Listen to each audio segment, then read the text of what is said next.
Hello Seekers, it's Ben. Hope everybody's doing okay today. A beautiful sunset, Skyway Causeway today. So I'm going to share that sunset with you guys while I talk to you a little bit about reincarnation.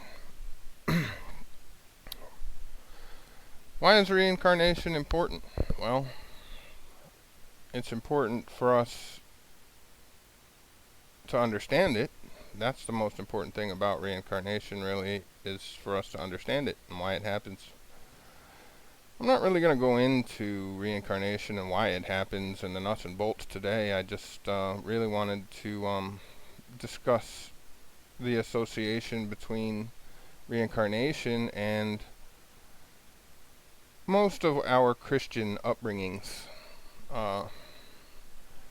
Most of us came up in Christian churches, Christian families, and many of us did go to Christian churches. Especially me, I went, I was 3 times a week till I was a young teen. So a lot of us struggle when we hear the concept of reincarnation. Our parents probably told us at a certain age that, oh, geez, that's crazy. Why would, those crazy Hindus believe that sort of stuff, and those weird Buddhists believe that kind of crazy thing.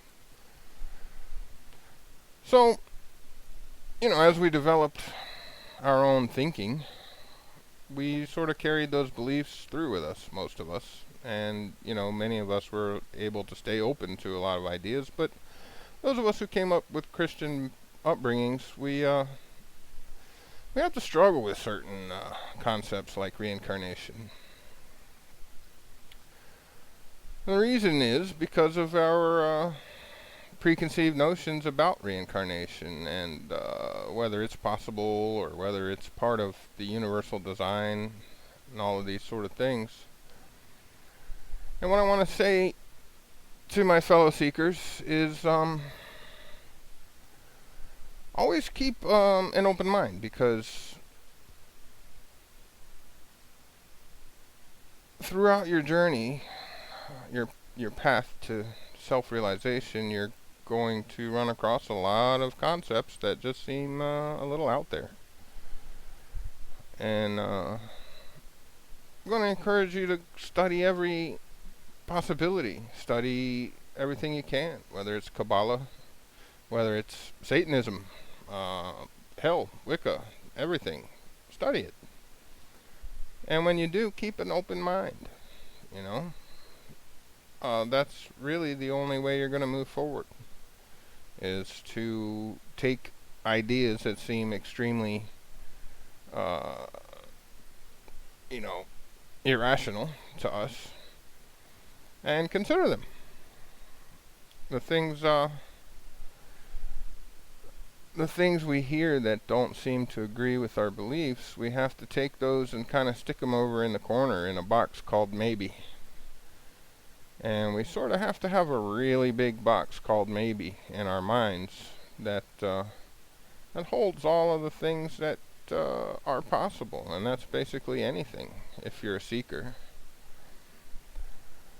So just remember, folks, I'm going to leave you with the beautiful sunset, but just remember, don't ever just offhandedly reject any idea, especially those that seem to disagree with the kind of beliefs you already have.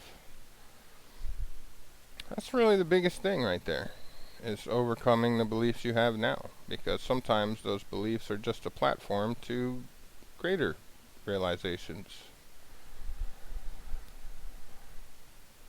Alright, seekers, I'm going to go ahead and let the Florida sun speak to you from here on out. Love you guys. Good night.